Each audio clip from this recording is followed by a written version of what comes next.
Thank you for joining us for the Colorado Sun, Tuesday, September 17th, 2024, read by Tom McMillan. Today we will be reading the following main articles. Waste Management's $100 million Denver East Sorting Center aims to boost Colorado recycling. Colorado wants to help farmers survive drought, pests, and market changes. Improving the soil may be the key. Colorado's multi-million-dollar investment in Quantum gets 70-acre campus in Arvada. And following up with miscellaneous articles. Colorado wants to help farmers survive drought, pests, and market changes. Improving the soil may be key. Colorado is expanding its soil health program, but costly barriers still stand in the way of many interested farmers and ranchers. By Shannon Mullane. Ute Mountain Ute Reservation.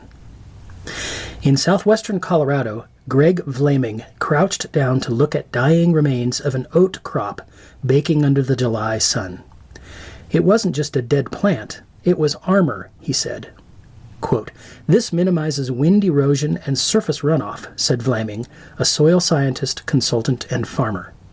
"Water can't run off on something that's like this," close quote. Vlaming is working alongside the state, researchers, farmers, and ranchers on a newly expanded soil health program established by the Colorado Legislature in 2021. The goal of the program is to nurture soils in order to reap rewards, like more efficient irrigation, more carbon storage, and healthier crops.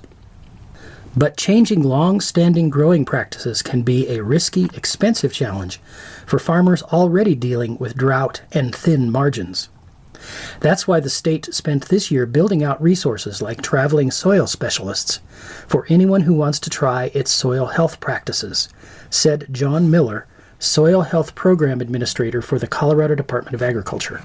Quote, "They spend pretty much every day of the week on the road meeting with producers, and we can't do it fast enough," Miller said.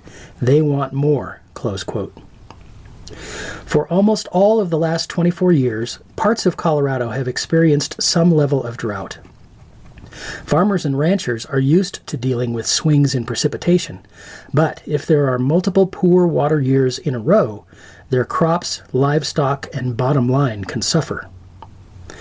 They're also facing increasing pressure to cut back on their water use as western states grapple with gaps between the demand for water and the supply in river systems like the Colorado River Basin, the source for 40 million people and about 5.5 million acres of agricultural land. Already in Colorado, about 20% of the agricultural demand for water goes unmet each year, according to the 2023 Colorado Water Plan. By 2050, that gap could widen by 150,000 to 200,000 acre-feet per year, depending on the location. 1 acre-foot roughly equals the annual water use of 2 to 3 households. The Colorado Soil Health Program team aims to help farmers and ranchers stay in business, whether there's drought, low reservoir storage, poor market prices for their crops, or a new influx of pests. Improving soils is one way to make that happen, Vlaming said. Quote, "If you're holding more water, you're building pest resistance, you're building resilience to drought, you're building vigor in the plant and higher yields," he said, close quote. Microbes, where the magic happens. In the field at the Ute Mountain Ute Farm and Ranch in southwestern Colorado, Vlaming checked his cell phone where he could access real-time measurements from a soil sensor. Quote, "Look what it shows me," he said. "We're super dry," close quote.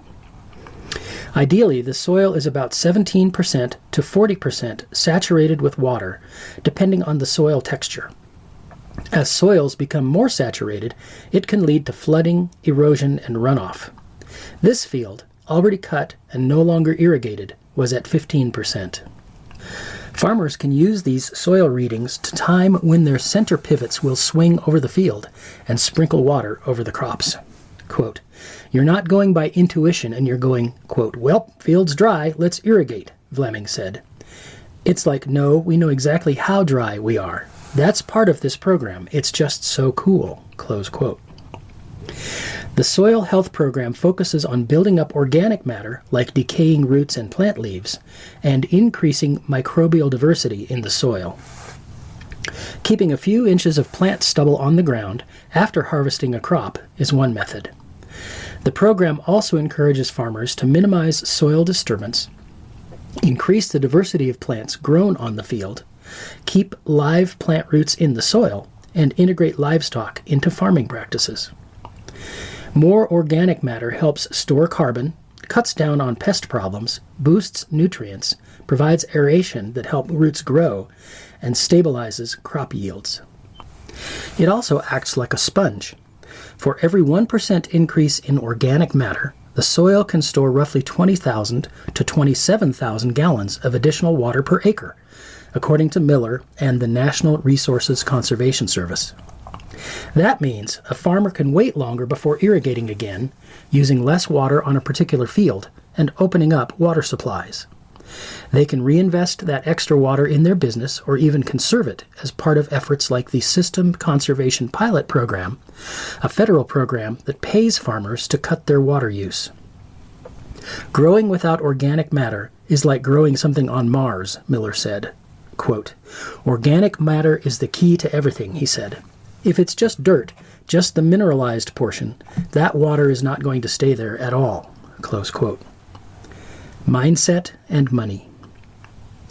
The Ute Mountain Ute Indian tribe, which owns the farm and ranch, has 10 fields in the state soil program, most of which are using at least one soil health principle. Quote, "It's going to be a good program for us to be able to monitor and stay on top of our soil health program, along with our water placement and usage," close quote, said Simon Martinez, who manages the 7,700-acre operation. The farm and ranch is one of 300 producers that enrolled in the 3-year program this summer. It's the second iteration of the program. In 2022, 120 producers enrolled and are wrapping up their participation this summer. The total number of farms and ranches in Colorado as of 2022 is 38,800, according to a 2023 Federal Agricultural Statistics report. "There's still a lot of work to do," said members of the soil health team during a tour of the farm and ranch on July 30th. "The main challenge is money and mindset," they said. People who want to try a different soil health practice, like minimizing disturbance of the soil, might not have access to a less disruptive tiller. They might want to leave the stubble to armor the soil's surface, but they can't afford machinery with a giant roller that creates a mat on the soil's surface. Or they heard their neighbor tried to grow a new crop to increase the plant diversity, and it was a costly failure. Quote, "Anything experimental can lead to a failure. When you have the type of thin margins that ag operations do, costly failures can't be happening," close quote, Miller said. "It's a good way to go out of business." The state's soil health program helps pay for the costs of trying out the new practices, and the team's soil specialists offer on-site advice to help people test out the new soil practices. Quote, "It's not a lot of money, but the idea is to change the mindset in the management decisions," Vlaming said. "It values soil health in your decision-making," close quote. Through the program, sociologists are talking to producers about barriers to changing practices. Researchers are doing economic case studies to understand the financial impacts. They're gathering hard data on water retention, the quality of runoff, greenhouse gas emissions, and carbon sequestration. Quote, "We want to know more about what those microbes are and what they're doing," close quote, Miller said. Waste Management's $100 million Denver East Sorting Center aims to boost Colorado recycling. Governor Jared Polis and local officials break ground on a massive complex to support the surge in the state's circular economy effort. By Michael Booth. Trash and recycling giant Waste Management is betting big on a surge in Colorado's circular economy, with earth movers already scraping ground on a $100 million complex just south of the Denver Arapahoe landfill, featuring high-tech recycling sorters and hauling trucks running on compressed natural gas. Governor Jared Polis and local officials helped break ground for the complex Monday, praising the investment as a key to Colorado keeping more useful commodities out of landfills and boosting a new industry remaking recycled materials into fresh products. But construction is already well underway at the waste management site, which will turn single-stream recycling from the metro area into enormous bales of reusable commodities like plastic gallon bottles, aluminum cans, or cardboard boxes. It was Polis who signed the bill in 2022 creating a, quote, producer responsibility fee that some of the state's largest consumer goods manufacturers will charge themselves on packaging in order to fund expanded curbside recycling and new recycled goods industries around Colorado. Companies like Coca-Cola, Molson Coors, and Colgate-Palmolive will pay into the fund based on small percentages of their packaging costs, and an appointed board will distribute the money with oversight from the state public health department. Creating the producer fee and expanded recycling made Colorado a leader nationally, Polis said at the groundbreaking. Before the new recycling and circular economy push, Colorado lagged behind other progressive states in the amount of waste diverted from landfills through recycling and composting. Quote, "Of course we have a long way to go, and this facility will be a big part of it," Polis said, close quote. Waste Management has dozens of acres left on the open site to expand current recycling and reuse businesses and to attract other partners, said Director of Planning Development Jason Chan. The Denver East site will be a campus for recycling and potential circular economy industries, he said.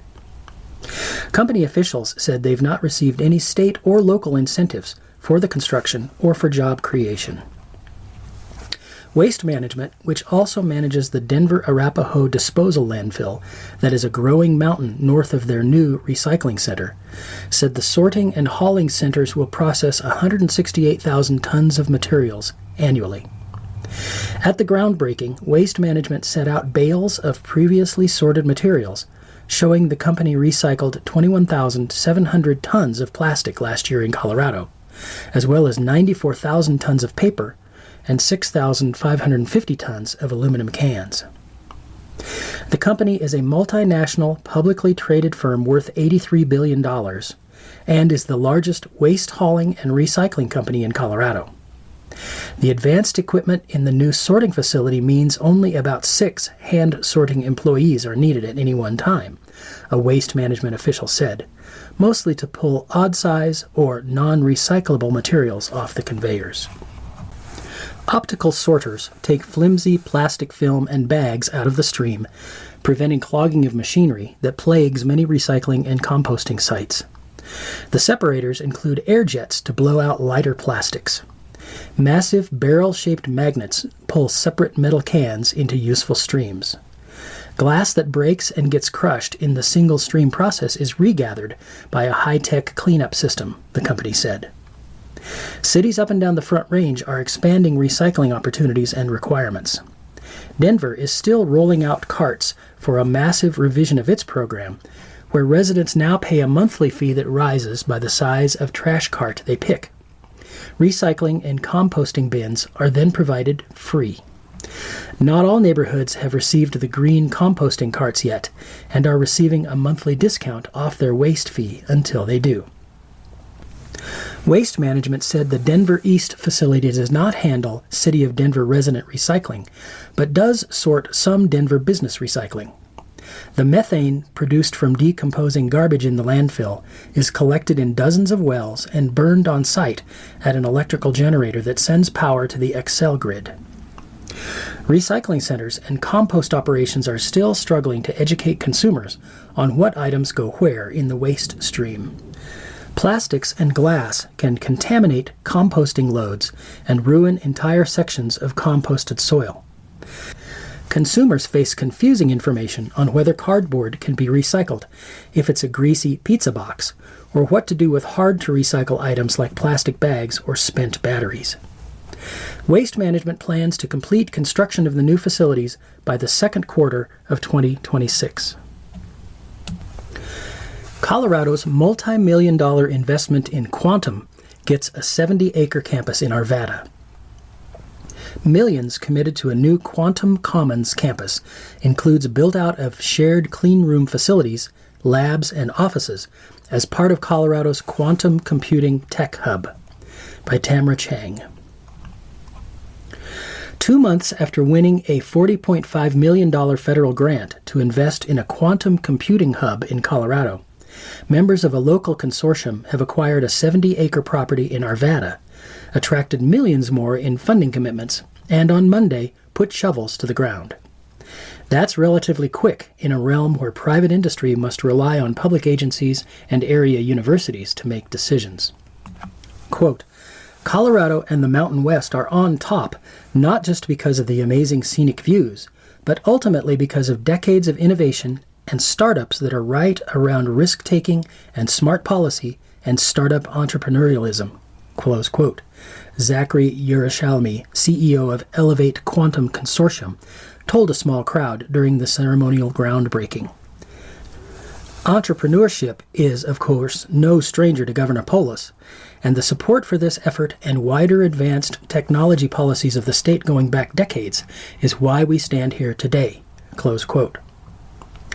The business park, dubbed the Quantum Commons, is the next phase of the state's Tech Hub effort, which became official in October after Elevate Quantum beat out hundreds of other applicants. The U.S. Department of Commerce program stemmed from the CHIPS and Science Act of 2022 to bring tech manufacturing back to the U.S. and spread tech expertise around the country. But the real plan in the Denver-Boulder corridor is to take all the super brain power spawned during the decades-long existence of federal labs and schools, like the University of Colorado. 4 Nobel Prize laureates for physics hail from CU. And connect it to the dozens of startups and private companies working to commercialize quantum right now. Another goal is to create tens of thousands of jobs, not all of them requiring an advanced degree. Get that formula right, and the region, as more than one person alluded to, could become another Stanford Research Park, a 1950s partnership between city and industry that became a cornerstone of high-tech's Silicon Valley. Quote, Quantum gives us a path to end infectious disease. It will cure cancer. It'll turn back the clock on climate change. The things we know it can do will fundamentally transform civilization, close quote, said Corbin Tillman Dick, founder of Denver-based Maybell Quantum, which makes super-cold refrigerators to slow atomic motion so quantum computers can effectively operate. Quote, that's why this place matters. The Quantum Commons isn't just these 70 acres. It's our Bell Labs, our Stanford Research Park, our Apollo program.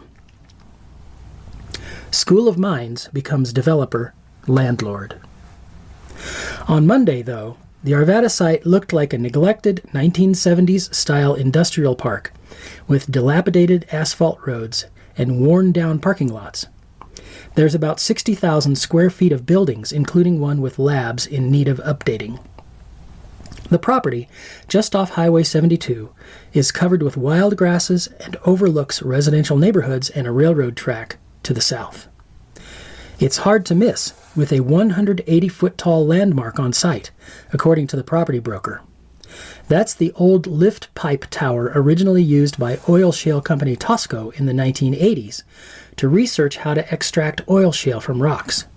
But then Tosco left town, and while the property owners tried to keep at least to science and research tenants, the site has been for sale for years. Enter the Colorado School of Mines, a consortium member eager for the advances and opportunities quantum will offer to students.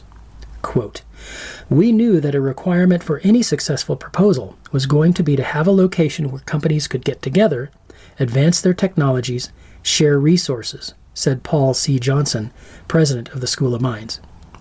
That's where we jumped in and said, how about if we do that for you to make your proposal more competitive? They got very excited about it. Close quote. Johnson said that the school had been aware of the site for years but hadn't found the right use, and then came quantum. He'd kept the board in the loop this year and let them know they may have to approve the purchase fast. The federal award was announced in July. Mines completed the purchase in August. The school's commitment is likely to be, quote, in excess of $20 million by the time we're done in the next 18 months, close quote, Johnson said.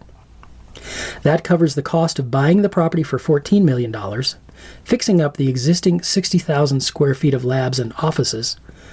Quote, Maybell's going to have quantum refrigerators down in the basement that feed the upper floors, close quote, Johnson said, and developing a shared clean room fabrication facility, which is critical for companies building such sensitive instruments that might get messed up if someone sneezes. It sounds like a co-working space for startups and tech companies that can't afford to build clean rooms of their own. Mines is the owner, operator, and developer of the property, and at some point it does hope to get some of the investment back. Payback could be in the form of cash as the property develops and is leased to companies, much like Stanford Research Park. The other return is the opportunity for students. Quote, our goal is to make this successful so they continue to get funding, and Colorado does become the world's epicenter of quantum technologies. That's our first goal, he said. But we've already had discussions about students having internships with the companies up there, and students doing senior design projects. It may not be a formal classroom kind of education, but we've certainly already talked about having students there getting experiential learning opportunities, close quote. The money behind the Quantum Project. Of course, the $40.5 million isn't going to cut it, but everyone knew that from the start. The federal funds weren't going to be enough. If Elevate Quantum had been thinking that small, there probably wouldn't be anything to write about today. The U.S. Economic Development Administration, a bureau of the Department of Commerce that oversaw the Tech Hub's rollout, expected a lot from applicants. It wanted commitments from the entire ecosystem of schools, investors, private businesses, and local governments. The federal grant prevented Elevate Quantum from buying the property itself, forcing it to work with others to get that done. Quote, it's absolutely crucial for us to invest in ways that we can level up and drive dollars from the private sector to accelerate the pace of the work we're doing here, close quote, said Deputy Secretary of Commerce Don Graves, who was on site Monday for the ceremony. No tech hub received the full $75 million offered in federal implementation grants.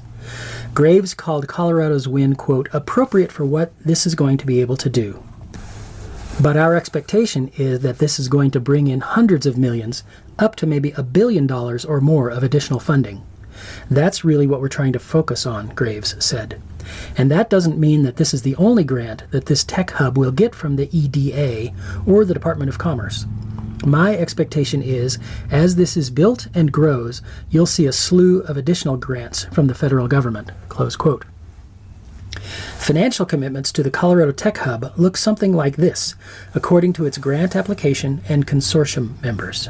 $40.5 million from the U.S. Commerce Department, $44 million from Colorado in refundable tax credits to help the build-out of the fabrication plant and lab facilities by CU and the School of Mines, $30 million from Colorado for loan loss reserves intended to encourage banks to make loans to quantum startups, a $10 million match from New Mexico to support workforce development and infrastructure, $6 million from CU to build the University Quantum Incubator geared at very early stage startups. An additional $1 million was donated from a private philanthropist. More than $1 billion of private capital. Cody Moore, vice president at Caruso Ventures in Boulder, confirmed the matching commitment by the venture capitalist community. There's already a growing amount of venture investment in local quantum computer companies, with Boulder-based Inflection raising $193.21 million to date, Quantinuum in Broomfield at $325 million, and Boulder's Atom Computing raising $90 million, according to PitchBook, a market researcher that tracks venture investments. Atom also just partnered with Microsoft to, quote, build the world's most powerful quantum computer, close quote. Moore wouldn't share exactly how committed Caruso Ventures is financially. They have, however, invested in several local companies, including Atom Computing, Inflection, and Maybell Quantum. Quote, I can't give you a number, but what I can say is the factors that investors look for are here, and they continue to improve when it comes to having a diverse talent pool, talent that is well paid, and talent that wants to be here, Moore said. We feel as if we're ambassadors for the state of Colorado, not just for quantum, but for what we feel is a new Silicon Valley. We completely understand that Silicon Valley won't be touched, but we feel that Colorado can be a top 3 market for capital and scale up activity in the next 10 years. Close quote. Count Chris Ballance in. The founder of United Kingdom-based Oxford Ionics, which is building quantum computers, just opened an office in Boulder, the company's first outside of its UK headquarters. There were many reasons why he picked Boulder, he said, but there was also a primary one. Quote, It's for science talent and engineering talent, Ballance said. When we decided on Boulder, we really said, where in the world can we put an office that has the largest number of interesting people in a commutable radius? The fact that there's people there working in industry, in academia, on comparable technologies with similar skill sets, it really means that people can change their commute slightly rather than change their state or continent. Close quote. Ionics employs about 60 in the UK and plans to triple its staff in the next 18 months with many of the new hires in Boulder. The Arvada campus also was part of the consideration, he added. Quote, There's a very good reason we're building up our team base before we decide on the final location for the build-out of our office, he said. Broadly speaking, office space is easy. Lab space is where you really plant roots, and it becomes very expensive. Close quote. A Colorado cemetery's red phone booth to the dead dials up tension over what counts as a memorial. Nancy Brockman's larger-than-life resting place, her gift to those left behind as she fought cancer, has Silverton talking. By Nancy Lofholm. Silverton. Nancy Brockman was known around Silverton as a bigger-than-life character. So, it should have been no surprise that she decided to do death in a similar fashion. When Brockman found out 2 years ago that she had uterine cancer, and, beyond surgery, opted not to submit to treatments she had seen many close family members suffer through, she decided instead to devote her energies to planning her death and beyond. She purchased a plot on a rise in Hillside Cemetery next to the resting place reserved for the town's mining-era soiled doves. And she bought a big red British-style phone booth rather than a headstone to mark that plot. Both would turn out to be controversial in a town that is never known to pass up a good two-sided brouhaha. Moving into the afterlife on a plot near prostitutes was a matter for a little tisk-tisking. Placing a phone booth in a National Historic Landmark cemetery was a reason for a few to really get riled up. Quote, "Get rid of the phone booth," close quote. Carol Thompson Carlson Primus wrote on the San Juan County Historical Society Facebook page. Quote, "Back to England you go," Mike Palmer wrote about the booth. But the red phone booth has remained in Silverton's Hillside Cemetery, which isn't your run-of-the-mill small-town burial ground.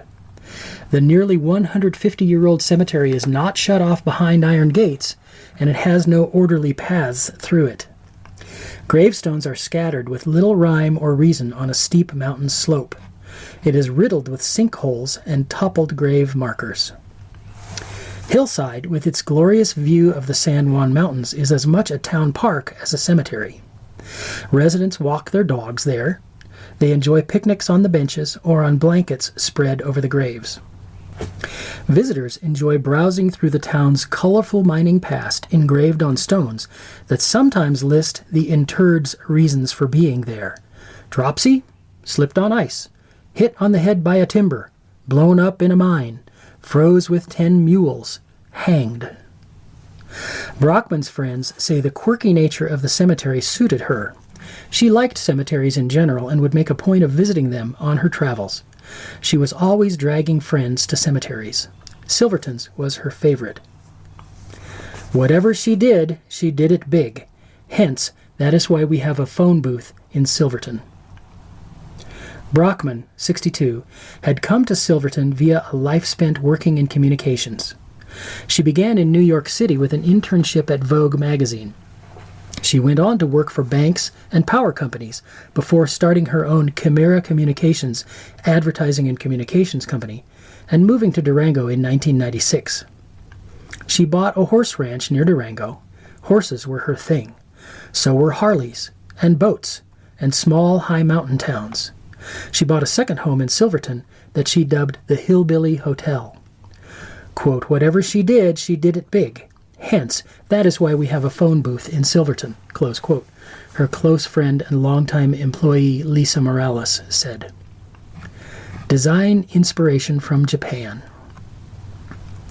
Brockman's phone booth idea was sparked by a concept of a phone linking the living to the dead that was started by Japanese garden designer Itaru Sasaki in 2010. Sasaki placed a phone in his own garden so he could communicate with a cousin who had died of cancer. He opened the phone to the public the following year after an earthquake and tsunami killed more than 15,000 people in Japan. Sasaki's phone sparked an international movement called My Wind Phone, which became a way for many more to communicate with those who have passed. There are no recorded messages on wind phones. The empty shells of old phones are akin to holding a seashell to one's ear and believing you can hear the ocean. There are now 275 wind phone booths in cemeteries and memorial sites around the world. More are added every week. My Wind Phone listings show the only other wind phone in Colorado is affixed to a tree on Aspen Mountain.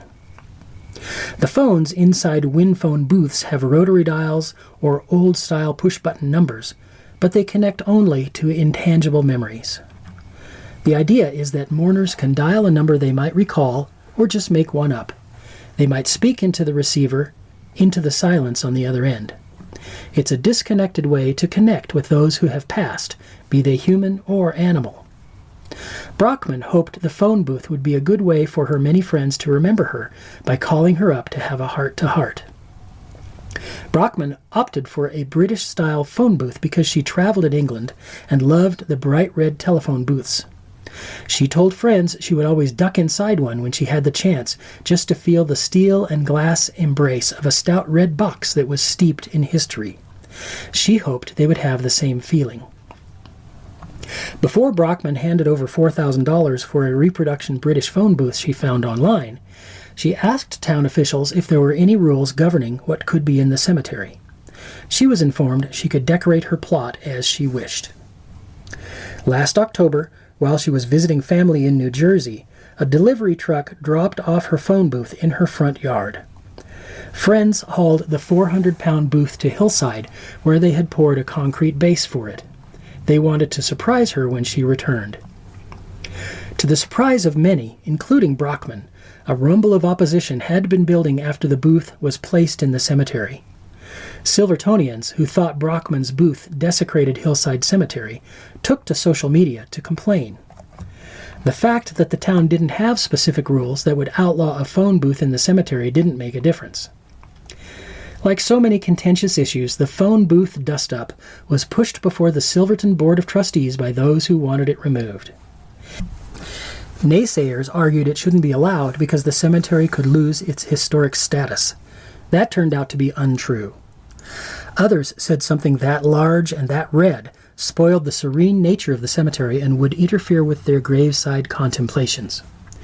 The board voted to allow the phone booth to stay. That vote came after Brockman called into that meeting to explain what she had hoped would be a gift to her town. She also placed a full-page ad in the Silverton Standard newspaper, displaying her impatience with critics and explaining her motives behind the wind phone. Quote, I envisioned the Hillside Wind Phone not as a monument to me when this cancer kills me, but as a gift to those who visit the cemetery, including my friends and family, but most importantly to all, close quote, she wrote. She wrote about history not just being about the events of the past, but being a living thing that continues to be compiled every day. She predicted in her ad that the wind phone would become a part of Silverton's history, and that she would be remembered as a woman who cared deeply about the town. She was profoundly hurt by those who didn't see it that way, her friends said. Quote, she would weep about it. It was all so painful for her. close quote, said Deanne Gallegos, a close friend of Brockman's and the executive director of the Silverton Chamber of Commerce. The phone calls out to others. Brockman died August 18th, a bit earlier than anticipated. She'd been in hospice care for a year and had rallied in her last 3 weeks, going with batches of friends to favorite mountain haunts. She enjoyed dinners out with old friends who came from across the country to visit. She planned a trip to Laguna Beach, California, to dig her toes in beach sand one more time and to visit a fancy spa with girlfriends. She died 2 days before that scheduled trip. Before she passed, Brockman had moved beyond the pain of the phone booth controversy, friends said, and had confirmation that her phone would be what she hoped. In February, Silverton businessman Rick Noble, who is described by himself and others as, quote, not hippy-dippy, quote, not woo-woo, quote, not very spiritual, and not one who might go in a cemetery booth for an imaginary conversation, was inexplicably drawn to the booth the day after his beloved dog Cora died. Noble was at the town dump for his regular Saturday trash run when he said he felt he needed to go to the phone booth immediately. He hopped in his truck, hightailed up the hill to the cemetery, and waded through knee-deep fresh snow toward the red booth. As he got close, he saw dog tracks, a single set. There were no other prints in the new snow. The paw prints went to the red phone booth and stopped. No tracks led away from the booth. Noble entered the booth and picked up the receiver. Quote, I went in crying like a baby. I called Cora, and I felt an immediate washing out of my grief. I felt her telling me it was okay, close quote, Noble said. Gallegos, who was out of town when Brockman died, went straight to the phone booth on her return to Silverton. She said she picked up the phone to say something to her friend, but she found herself at a loss for words. Quote, what really threw me was the sheer silence on the phone. That was tough. It's a dead phone. There's nothing on the other end. Close quote. Gallegos broke into tears and couldn't go on describing her experience in the phone booth. Morales said she hasn't been there since Brockman died. Quote, I'm not ready yet, she said. I will be. Close quote. Everyone is going to want a piece of me. Brockman's friends are planning a big community party on October 11th to celebrate what would have been her 63rd birthday. There will be music and dancing as Brockman wished. There'll also be a ceremony at the phone booth.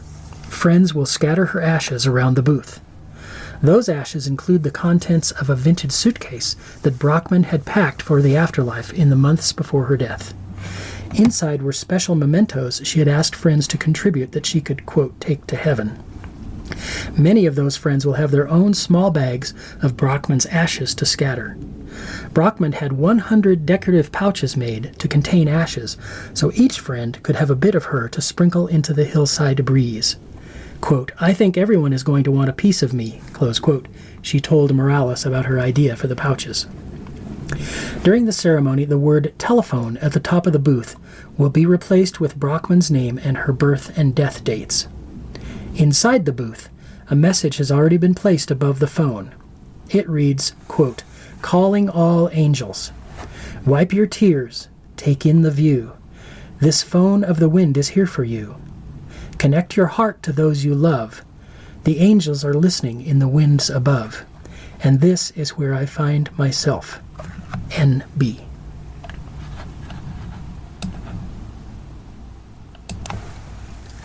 Wildfire burning in northern Larimer County was sparked on private property and human-caused, officials say. The Pearl Fire started Monday near Crystal Lakes, and evacuations extend to the Wyoming border as the fire grows to more than 130 acres by the afternoon. By Olivia Prensel. A wildfire that forced hundreds to evacuate their homes Monday in northwestern Larimer County was human-caused and sparked on private property, officials said Monday evening. The Pearl Fire was estimated at 138 acres with 0% containment at about 9 p.m. 75 people worked to control the fire and more were on the way, the sheriff's office said in an update Monday evening. Larimer County officials began to receive calls about smoke just after 11 a.m. Monday, and firefighters found a fire burning about 5 miles northwest of Red Feather Lakes. Officials believe the fire was human-caused but are continuing to investigate. The sheriff's office declined to release further details. Air resources, including 3 helicopters and 3 air tankers, were on scene Monday, and evacuations have been ordered. An overnight evacuation center was opened for displaced people at Cache La Poudre Middle School. Quote, "Larimer County is no stranger to wildfires. I'm grateful for the rapid response by our many regional partners working together seamlessly to protect this community," Larimer County Sheriff John Fayen said in a statement Monday evening. "Fire can create uncertainty, especially for those with homes or property in the evacuation zones. Our hearts are with you tonight." Close quote. The mandatory and voluntary evacuations are near Crystal Lakes, north of Black Mountain to the Wyoming state line. Most of Larimer County is experiencing abnormally dry conditions, according to the most recent U.S. Drought Monitor. Colorado State Patrol Chief says video shows trooper being ambushed while parked along the highway. A team of investigators are trying to figure out if Corporal Ty Simcox was a specific target or if any other troopers face threats, Colonel Matthew Packard said Monday. By Olivia Prenzel.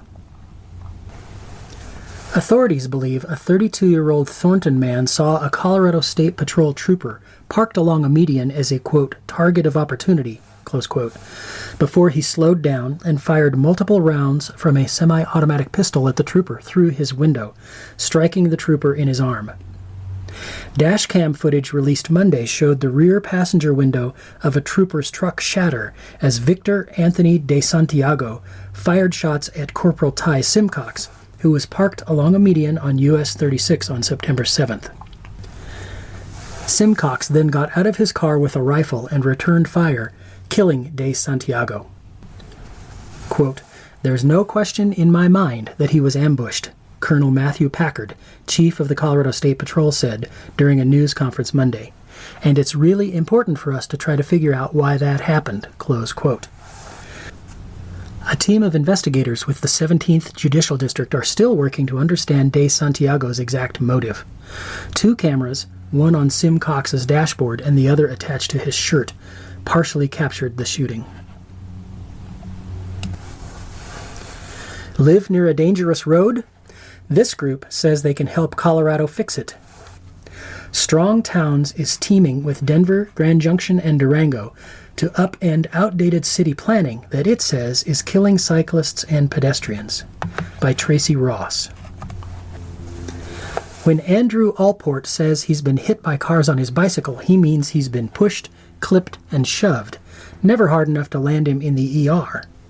But the point he wants to make is that car-cyclists interactions happen more often than people think, and the risks of pedaling around cities like his are something the powers that be aren't focusing on enough.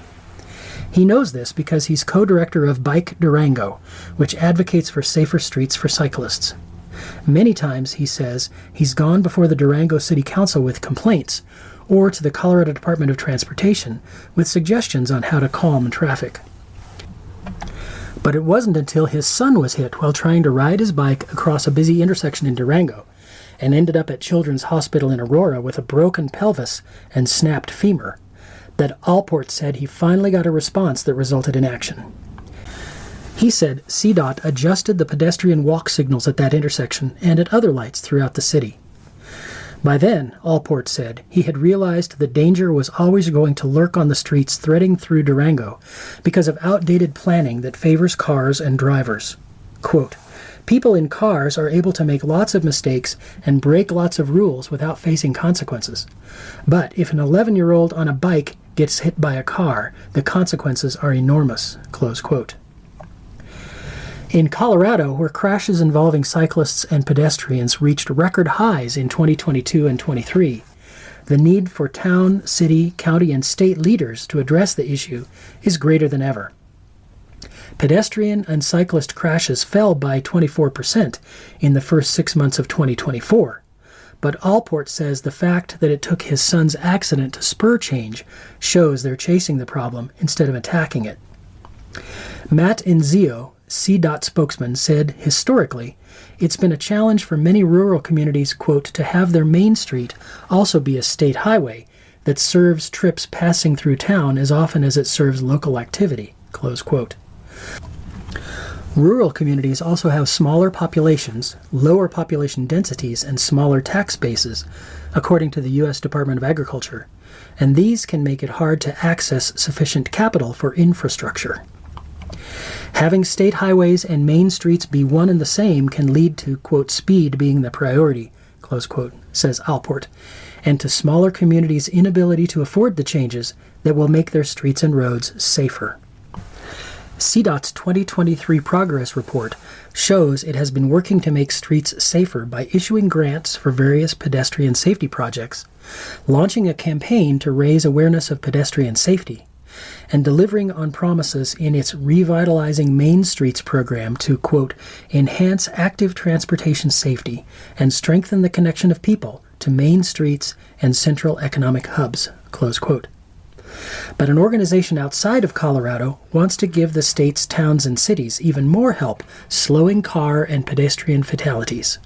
And so far, Denver, Grand Junction, and Durango have accepted.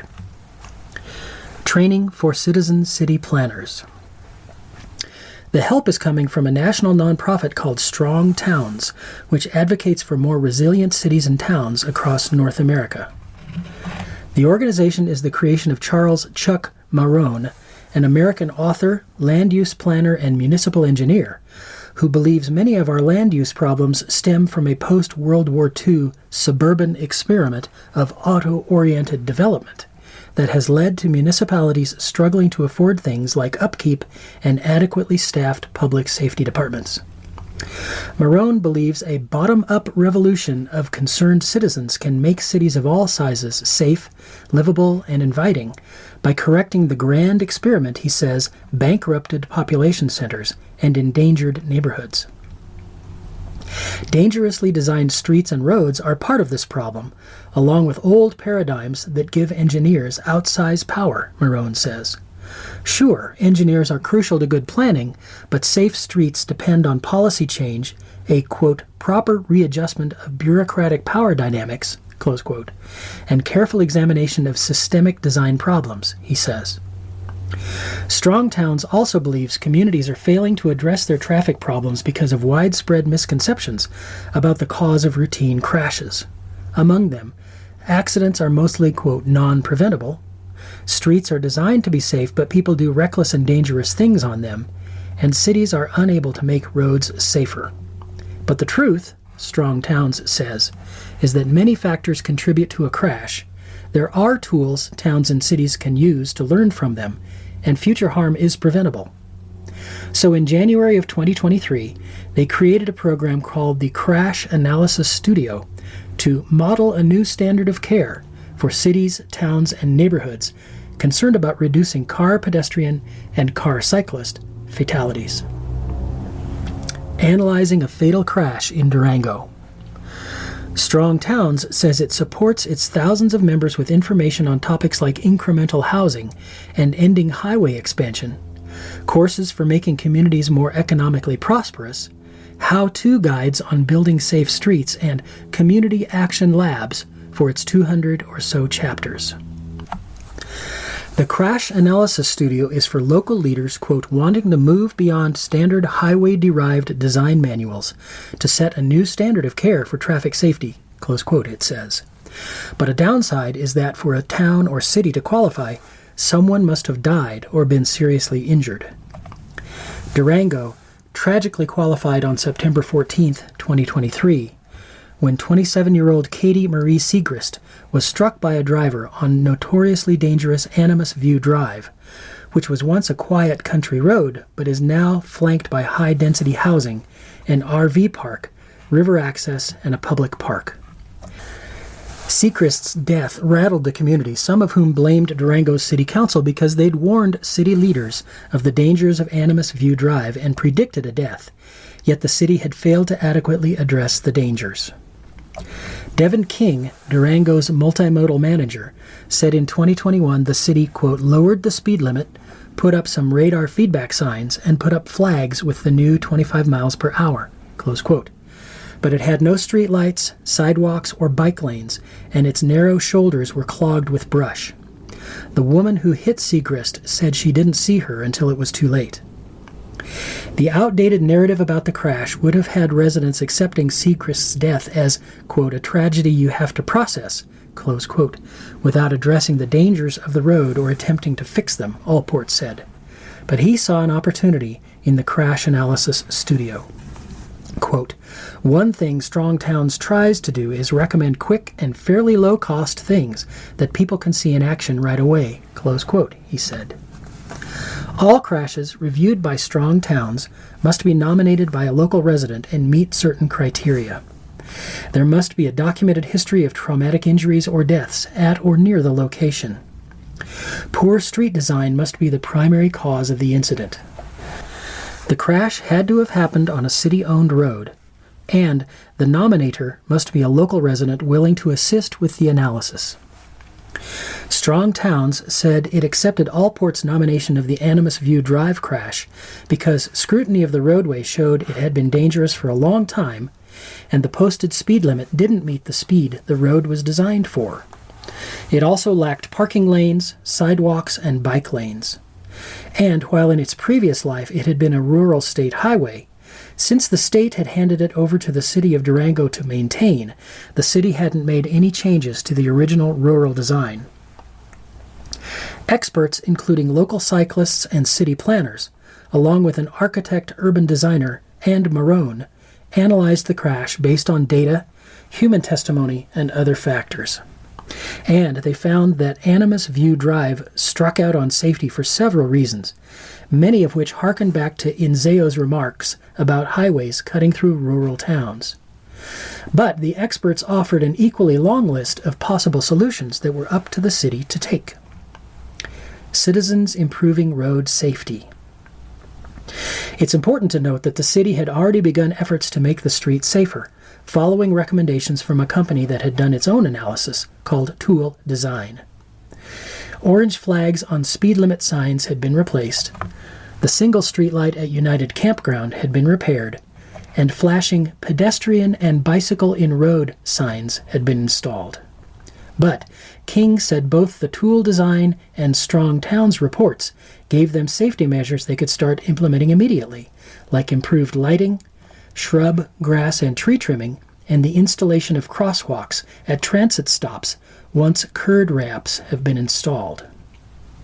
The city has also created an interdisciplinary team of staff from multiple departments to respond to crashes and community concerns, King said. It is starting a speed management plan that will include creating a toolkit for managing speeds in Durango, along with quick build strategies. And, quote, at a high level, the city has been redesigning and reconstructing streets or creating safer crossings where there are safety concerns or a history of crashes, close quote, he said, with a couple of projects going to bid this fall or winter for construction in 2025. Crash studios in Denver and Grand Junction have produced similar results. Henry Brown, mobility planner for the city of Grand Junction, said the exercise, quote, was effective at demonstrating how conventional crash narratives often lack in specificity, nuance, and empathy, close quote. And Ed Callahan, a member of a Denver Strong Towns chapter, says after receiving commonsensical and very obvious recommendations, their challenge is to figure out how to persuade the city of Denver to spend money on implementing them, and how to start conversations with people who control the budgets. The big issue all around is how to fund the vast number of projects Strong Towns recommends for nearly all of the crashes, with solutions remaining to be seen. But Allport says Strong Towns has given him a little more hope about the future of Durango's streets. Quote, it was amazing how quickly they could diagnose the issues and how decisively they came up with improvements. It made you realize that these kinds of situations are so common and the solutions so well known at this point that there's little reason for it to take years and years of study to come up with a fix. Fact check. Do aspen trees share roots? The Colorado Sun partners with GigaFact to investigate viral claims, by Justin George. Yes. A group of aspen trees, known as an aspen stand, are often connected to a single root system. The trees spread underground with new trunks growing up from the same root system. Aspen groves are referred to as clones since the trees share many of the same genetics. The root systems of aspens can be hundreds or even thousands of years old, even though their trunks may last only 100 years. According to the U.S. Forest Service, one root system in Utah was found to be 80,000 years old. Shared roots make aspens resilient.